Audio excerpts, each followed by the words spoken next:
Assalamualaikum warahmatullahi wabarakatuh. Ia datang ke negeri orang untuk bekerja. Tapi yang dikejarnya justru cinta semu yang membuatnya nyaris kehilangan segalanya. Saat video memalukan menyebar dan semua pintu tertutup, hanya satu hal yang tersisa, pulang dengan luka atau bangkit dengan harga diri. Tapi benarkah semua orang siap memaafkan? Selamat datang di channel Tuan Story, tempat di mana setiap kisah punya makna, setiap cerita menyimpan hikmah, dan setiap drama kehidupan mengajarkan kita tentang cinta, sabar, dan iman. Di sini, kita akan menyelami kisah-kisah yang mungkin sederhana, tapi syarat pesan dan pelajaran hidup. Sebelum lanjut, mari kita ramaikan kolom komentar dengan sholawat kepada Nabi Muhammad Shallallahu Alaihi Wasallam. Semoga setiap sholawat yang kita kirim jadi cahaya dalam hidup kita. Amin ya robbal alamin. Rina duduk termenung di bangku keberangkatan Bandara Soekarno-Hatta, mengenakan jaket lusuh dan ransel kecil di pangkuannya. Pandangannya kosong menatap ke arah landasan. Sore itu, ia akan terbang menuju Abu Dhabi untuk menjadi tenaga kerja Indonesia (TKI). Tapi alasan keberangkatannya berbeda dengan kebanyakan orang. Bukan semata ingin memperbaiki ekonomi keluarga atau ingin membangun rumah. Ia ingin melupakan semua luka yang membekas dalam pernikahan, singkatnya yang kandas dan kehausan cinta yang tak pernah ia mengerti kenapa terus tumbuh di dalam dada. Rina adalah wanita muda dari sebuah desa kecil di Jawa Timur. Usianya baru 26 tahun. Tapi banyak hal yang sudah ia lewati. Ia pernah menikah di usia 20 tahun, namun hanya bertahan 2 tahun, suaminya selingkuh, dan ia ditinggal bersama seorang anak yang masih menyusu. Sejak itu, hidupnya seperti kapal kehilangan arah. Di kampung, ia merasa terkekang oleh pandangan orang. Di rumah, ia tak sanggup menatap wajah anaknya yang polos, tapi penuh tanya, ia ingin keluar. Mencari napas baru walau, ia sendiri belum tahu kemana dan untuk apa. Setelah bertahun-tahun hanya bekerja sebagai buruh tani harian, Rina menerima tawaran dari seorang sponsor untuk bekerja di luar negeri. Abu Dhabi terdengar asing, tapi juga menjanjikan, peluangnya besar. Kata si sponsor, gajinya cukup buat nabung dan nyekolahin anak. Rina pun mantap berangkat, menitipkan anaknya pada ibunya yang sudah tua. Ia tahu itu bukan keputusan mudah, tapi untuk sekali ini, ia ingin mencoba sesuatu yang berbeda. Di Abu Dhabi, Rina bekerja pada sebuah keluarga kaya keturunan Timur Tengah. Rumah majikannya besar, dipenuhi marmer dan perabotan mewah. Ia diberi kamar kecil di bagian belakang rumah, cukup untuk tidur dan menyimpan 2 koper bawaannya. Awalnya, Rina mencoba menyesuaikan diri. Ia rajin bekerja, menyiapkan sarapan, mencuci baju, dan membersihkan rumah. Tapi di dalam hatinya, ada sesuatu yang tak bisa dibohongi. Malam-malam panjang di kamar sempit itu membuatnya merasa sepi. Tidak ada suara tawa anak, tidak ada panggilan ibu, tidak ada siapa-siapa. Kesepian itu semakin terasa saat ia melihat majikannya, sepasang suami istri yang meski jarang berbicara, tetap punya kehadiran satu sama lain. Sementara dirinya hanya ditemani suara kipas angin dan detak jantung yang kian hari kian gelisah. Rina mulai membuka diri. Ia sering berbicara dengan sopir keluarga, seorang pria berusia 35 tahun bernama Mahmud. Pria itu ramah, suka memberi senyum, dan tak jarang menggoda ringan saat mengantar Rina belanja atau ke toko dekat rumah. Awalnya, Rina menanggapinya dengan senyum tipis. Tapi lama-lama, sapaan itu terasa hangat. Kehadiran Mahmud membuat hari-hari Rina jadi sedikit berwarna. Hubungan mereka berkembang pelan tapi pasti. Mahmud sering mengantar makanan kecil ke dapur saat malam tiba. Kadang roti, kadang buah, kadang teh panas. Rina menerimanya dengan tangan bergetar. Bukan karena takut, tapi karena hatinya mulai goyah. Mahmud sering duduk di tangga dapur sambil bercerita tentang hidupnya. Rina mendengarkan, lalu mulai ikut bercerita. Mereka tertawa bersama, berbagi lelucon ringan, sampai akhirnya Rina merasa seperti menemukan seseorang yang benar-benar melihat dirinya. Bukan hanya sebagai pembantu, tapi sebagai wanita. Malam itu, saat hujan turun tipis di padang pasir, Mahmud menyentuh tangan Rina untuk pertama kalinya. Sentuhan itu lembut, tak terburu-buru. Rina diam, tapi tak menarik tangannya. Dalam hati, ia tahu ini bukan hubungan yang benar. Mahmud sudah beristri. Tapi untuk pertama kalinya setelah bertahun-tahun merasa kosong, ia merasa dihargai. Itulah awal dari sesuatu yang lebih besar. Hubungan mereka tidak diumumkan, tidak dibicarakan. Tapi setiap kali mereka bertemu, diam-diam di dapur atau taman, Belakang rumah, ada getaran yang sulit dijelaskan. Bukan cinta yang tumbuh, tapi keterikatan. Dan dari keterikatan itulah, benih ketergantungan mulai muncul yang akan menjerumuskan Rina ke dalam kisah panjang penuh penyesalan. Hari-hari Rina terasa berbeda sejak pertemuan rahasia itu. Tatapan Mahmud padanya berubah menjadi lebih hangat, lebih sering, lebih dalam, dan Rina, ia tak lagi memikirkan apakah yang mereka jalani benar atau salah, ia hanya mengikuti arus, membiarkan dirinya larut dalam perhatian yang selama ini ia rindukan, namun rasa nyaman itu cepat berganti dengan kegelisahan. Mahmud mulai jarang datang. Ia tak lagi meninggalkan roti di dapur, tak lagi menyapa dengan senyum manisnya. Rina bingung. Ia mencoba bersikap biasa, tetapi hatinya resah. Ada hari-hari ketika ia menunggu di pojok dapur, berharap Mahmud muncul. Walau hanya untuk 1 menit, tapi yang datang justru hening yang panjang. Sampai suatu malam, ketika ia mengantarkan sampah keluar, Rina melihat sesuatu yang membuatnya tercekat.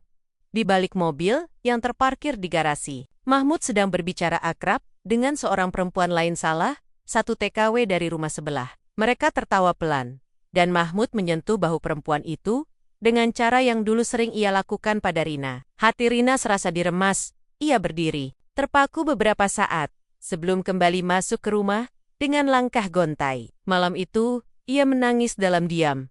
Rasa sakit yang ia rasakan bukan karena cinta, tapi karena merasa diabaikan, ditinggalkan tanpa penjelasan. Setelah memberikan seluruh hatinya, "Apakah aku cuma hiburan sementara?" gumamnya lirih di atas kasur tipis miliknya. Tapi Rina bukan tipe wanita yang mudah menyerah. Ia mencoba mengalihkan perhatiannya. Ia mulai rajin ikut kegiatan komunitas sesama TKW. Saat hari libur, di sanalah ia berkenalan dengan Amir, seorang teknisi AC asal Mesir yang kerap datang ke kompleks tempat ia tinggal. Amir berbeda. Ia lembut, pendiam, dan punya sorot mata yang teduh. Pertemuan pertama mereka tak disengaja. Saat Amir sedang memperbaiki AC di ruang tamu, Rina menyuguhkan teh. Amir tersenyum sopan dan mengucapkan terima kasih. Tapi yang membuat Rina tersentuh adalah caranya memandang, tidak menilai, tidak mengundang, hanya menghargai. Sejak itu mereka mulai sering bertemu. Obrolan mereka singkat, tapi selalu menyenangkan. Amir mulai mengirimi pesan lewat WhatsApp. Pesannya ringan, seperti "Bagaimana harimu?" atau "Jangan lupa makan." Ya, tapi buat Rina, pesan-pesan itu seperti pelukan hangat di tengah malam yang sepi. Ia merasa diperhatikan tanpa diminta, disayangi tanpa syarat. Amir tak pernah menyentuhnya. Tapi, entah mengapa, kehadirannya justru lebih membuat Rina merasa utuh dibanding Mahmud. Namun, Rina tahu dirinya mudah goyah. Dalam satu kesempatan, Amir mengajak Rina bertemu saat hari libur. Mereka berjalan kaki ke taman kecil di dekat perumahan, duduk di bangku kayu, sambil makan roti isi yang dibawa Amir dari rumahnya. Hari itu, sederhana, tapi membekas dalam hati Rina. "Kenapa kamu baik sama aku?" tanya Rina pelan, menunduk menahan gugup. "Karena aku tahu, kamu perempuan yang kuat." "Tapi kesipien," jawab Amir. Matanya menatap lembut, "Dan aku ingin jadi orang yang bikin kamu merasa nggak sendirian." Kata-kata itu menusuk perasaan Rina lebih dalam. Daripada pelukan siapapun, ia mengangguk pelan, tapi di dalam hati, ia sadar bahwa dirinya sedang berada di persimpangan. Haruskah ia membiarkan hatinya kembali terisi, atau berhenti sebelum semuanya kembali menjadi luka? Hubungan mereka pun berkembang dalam diam, tanpa kata, tanpa ikatan, hanya perasaan yang saling memahami. Tapi sekali lagi, Rina terjebak pada pola lama rasa nyaman, berubah jadi rasa butuh. Dan dari rasa butuh itulah, perlahan, ia kembali merindukan kehadiran Amir setiap hari. Ia menunggu pesan, menunggu kabar, menunggu waktu bertemu, hingga akhirnya, ia lupa lagi tentang batas, lupa tentang diri sendiri, dan lupa bahwa hidup di negeri orang butuh kehati-hatian. Pada suatu malam, saat Rina sedang membersihkan lantai dapur, ponselnya bergetar. Sebuah pesan masuk dari Amir. "Bisa ketemu sebentar malam ini? Aku bawa makanan kesukaanmu." Hati Rina berdebar. Ia mengenakan pakaian terbaiknya, menyemprotkan sedikit minyak wangi dari botol kecil yang ia simpan di dalam laci, lalu menunggu dengan penuh harap. Tanpa sadar, ia kembali berdiri di titik yang sama seperti sebelumnya, menunggu seseorang yang belum tentu akan tinggal. Malam itu, seperti janji yang dikirim Amir lewat pesan, ia datang membawa 2 kotak kecil berisi nasi dan ayam panggang. Makanan kesukaan Rina, Pertemuan mereka tak berlangsung di taman seperti biasa, melainkan di sebuah gang kecil di belakang perumahan. Tempat itu gelap dan sepi, hanya diterangi lampu jalan yang redup dan cahaya bulan yang menggantung malu-malu. Di langit, Rina duduk bersila di atas kardus bekas yang mereka jadikan alas. Mereka makan bersama, berbicara tentang hal-hal ringan tentang masa kecil di kampung, tentang mimpi yang belum kesampaian, dan tentang bagaimana rasanya menjadi orang asing di negeri jauh. Di tengah perbincangan, tangan Amir menyentuh jemari Rina secara perlahan. Rina tak menolak, tapi ia juga tak langsung membalas. Hatinya bergetar, pikirannya kalut. Kalau aku boleh jujur, aku senang setiap kali ketemu kamu, kata Amir, pelan, seperti takut kalimatnya membuat udara jadi berat. Rina menandok, senyumnya tipis. Aku juga, jawabnya jujur. Tapi dalam hatinya, ia bingung. Ini bukan cinta yang ia kenal. Tak ada janji manis, tak ada pelukan hangat, hanya rasa nyaman yang tumbuh begitu saja. Ia ingin percaya bahwa Amir berbeda.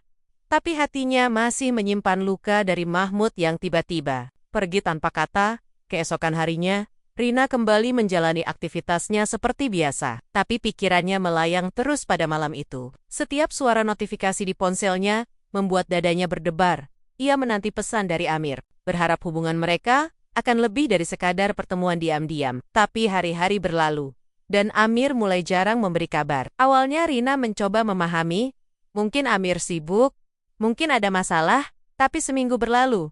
Lalu 2 minggu Rina mulai merasa diabaikan lagi. Ketika ia mengirim pesan, Amir membalas pendek.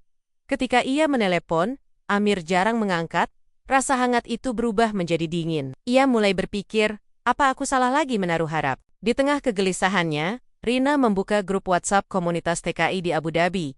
Di sana, ia membaca pesan dari seorang TKW bernama Lina yang baru bekerja di kompleks sebelah. Lina menulis panjang lebar tentang seorang pria Mesir yang mendekatinya, membuatnya merasa istimewa, lalu menghilang setelah mendapat apa yang ia mau. Rina merinding membaca ceritanya.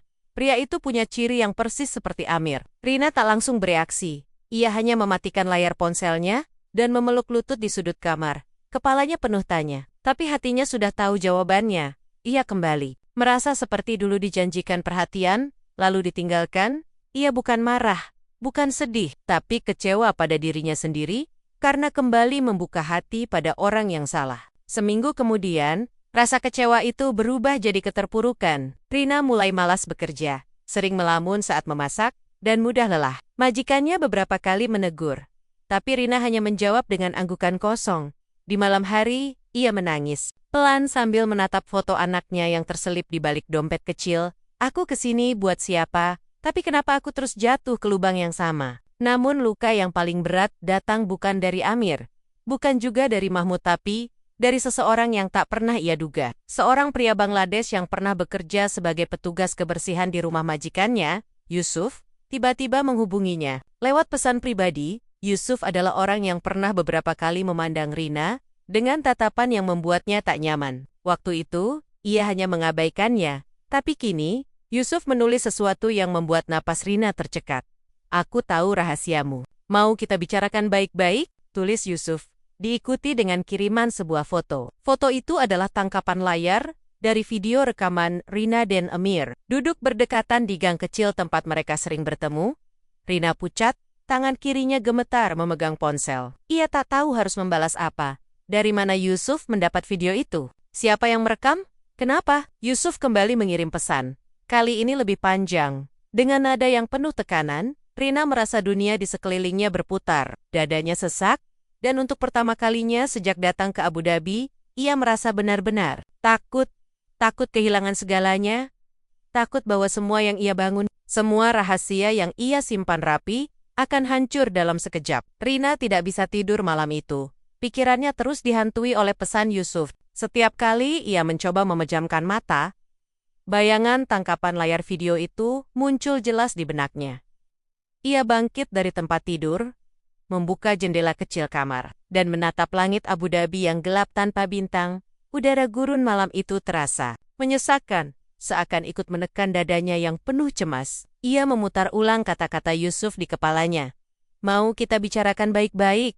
Maksudnya apa? Apakah Yusuf akan menyebarkan video itu? Apakah ia akan mengancam atau menuntut sesuatu? Rina, Tak berani membayangkan dampaknya, reputasinya sebagai pekerja bisa hancur. Ia bisa diusir, kehilangan pekerjaan, bahkan lebih buruk, namanya bisa tercemar hingga ke tanah air. Paginya, Rina tetap bekerja seperti biasa. Walau matanya sembab dan tubuhnya lemas, ia menyapu teras rumah dengan gerakan lambat. Sesekali menatap ponsel yang terus ia genggam di saku dasternya. Tak ada pesan baru, tapi justru itu yang membuatnya semakin gelisah. Ia tahu badai belum benar-benar datang. Dan saat itu, tiba. Ia tak yakin bisa berdiri tegak menghadapinya. Sore hari, Yusuf mengirim pesan lagi. Kali ini lebih tegas. Ia menulis bahwa video itu akan ia sebarkan ke grup komunitas TKI jika Rina tidak mau mengobrol langsung. Tak ada kata kasar, tak ada ancaman gamblang, tapi nadanya cukup jelas. Rina menutup ponselnya, menarik napas panjang, dan duduk di lantai dapur. Air matanya jatuh satu-satu. Tanpa suara, ia merasa sendirian. Amir sudah menghilang, Mahmud entah di mana, dan teman-temannya di sekitar kompleks pun mulai menjauh karena gosip yang perlahan menyebar. Dunia yang dulu sempat membuatnya merasa hidup, kini berubah menjadi dinding dingin yang mengurungnya. Saat malam mulai turun, Rina memberanikan diri membalas pesan Yusuf. Ia mengetik pelan. "Apa yang kamu inginkan dariku?" Tak lama kemudian, Yusuf membalas. Isinya tak langsung menuntut apapun, hanya meminta bertemu, tapi Rina tahu, itu bukan pertemuan biasa, ada sesuatu yang disembunyikan di balik kalimat manis itu. Rina menolak. Ia tahu, semakin ia mendekat pada Yusuf, semakin besar risikonya. Ia juga sadar, tidak semua masalah bisa diselesaikan dengan diam atau pertemuan gelap-gelapan. Tapi, bagaimana caranya menyelamatkan diri tanpa membuka aib sendiri? Malam itu, untuk pertama kalinya, Rina menghubungi salah satu sahabat lamanya di Indonesia, Dila. Mereka pernah bekerja di Arab bersama, sebelum Dila pulang lebih dulu. Dan kini membuka usaha kecil di kampung. Rina menceritakan semuanya. Ia menangis. Saat bercerita, tak mampu menahan perasaan yang selama ini dipendam sendiri. Dila mendengarkan dengan sabar, lalu berkata, "Kamu salah, Rin. Tapi bukan berarti kamu nggak bisa memperbaiki semuanya. Kamu harus kuat. Jangan biarkan orang yang salah mengatur hidupmu." Ucapan Dila seperti air di padang gersang. Rina tak langsung menemukan solusi, tapi ia merasa lebih tenang. Ia memutuskan untuk bersikap tegas. Esok paginya, ia menghapus semua pesan Yusuf dan memblokir nomornya. Ia juga memutuskan keluar dari grup komunitas WhatsApp, meski itu berarti kehilangan akses ke teman-teman sesama TKI. Namun masalah tak berhenti di situ. Beberapa hari kemudian, salah satu pembantu tetangga mendatangi Rina saat sedang mencuci baju. Hanya ragu, tapi suaranya penuh kekhawatiran. "Rin, kamu nggak tahu ya, ada yang kirim videomu ke grup lain, banyak yang udah nonton." Rina tersikat, badannya seperti kehilangan tenaga. Ia menjatuhkan ember berisi pakaian, airnya tumpah ke tanah. Ia menatap sahabat barunya itu, lalu perlahan duduk di lantai, mencoba mengatur napas yang kini mulai tak beraturan. Ia tak sanggap bertanya lebih lanjut, hanya bisa menatap ke tanah, membiarkan air cucian meresap di ujung dasternya. Dunia yang ia bangun perlahan runtuh, dan ia tak bisa menghentikannya. Di kamar malam itu, Rina kembali membuka foto anaknya, Boka laki-laki berumur 5 tahun itu tersenyum lebar, sambil memegang mainan dari kardus. "Untuk apa semua ini? Kalau aku cuma bikin malu anakku sendiri," bisiknya. Nyaris tak terdengar. Ia tahu, waktunya telah tiba. Bukan untuk lari, tapi untuk menghadapi semuanya dengan keberanian yang belum pernah ia temukan sebelumnya. Rina menghabiskan malam itu dalam keheningan yang menyesakkan.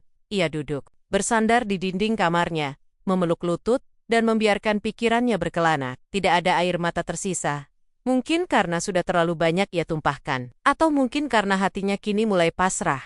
Yang ia pikirkan hanyalah, bagaimana caraku pulang dengan kepala tegak. Keesokan harinya, ia memberanikan diri menghubungi KBRI. Suaranya bergetar saat memperkenalkan diri melalui telepon. Ia tidak langsung menjelaskan segalanya, tapi ia katakan bahwa ia merasa tidak aman, telah kehilangan pekerjaan, dan ingin pulang ke tanah air. Petugas di ujung telepon bersikap ramah, dan meminta Rina datang langsung untuk proses lebih lanjut. Meski langkahnya berat, ia tahu ini keputusan terbaik. Rina datang ke kantor KBRI dengan wajah tanpa riasan dan pakaian seadanya. Ia menceritakan kisahnya kepada seorang petugas perempuan yang mendengarkan dengan penuh empati untuk pertama kalinya. Rina merasa tidak dihakimi.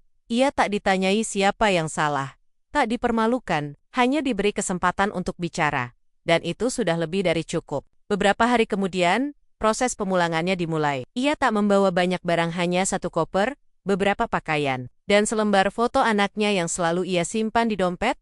Saat pesawat lepas landas meninggalkan Abu Dhabi, Rena memejamkan mata. Ia tahu, meski tubuhnya pulang ke Indonesia, pikirannya masih tertinggal di tempat-tempat yang pernah menyakiti dan menyelamatkan dirinya sekaligus. Tiba di tanah air, Rina disambut ibunya dengan pelukan yang lama. Sang ibu tak berkata apa-apa, hanya memeluk dengan mata berkaca-kaca. Anak Rina, yang kini sudah mulai lancar berbicara, langsung memeluk kakinya. "Mama pulang?" tanyanya.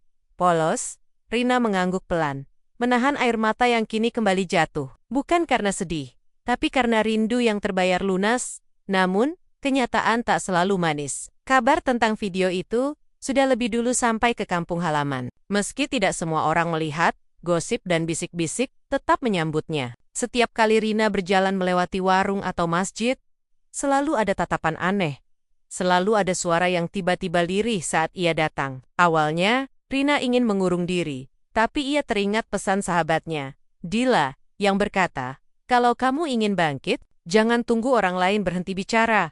Buktikan saja lewat hidupmu." Pelan-pelan, Rina mulai menata diri. Ia membantu ibunya berjualan sayur di depan rumah. Ia ikut pengajian ibu-ibu, meski awalnya hanya duduk di belakang. Ia memperbaiki hubungannya dengan keluarga, terutama dengan adiknya yang dulu sempat kecewa. Rina tak berusaha menjelaskan semuanya. Ia hanya ingin menunjukkan perubahan lewat sikap, bukan kata-kata.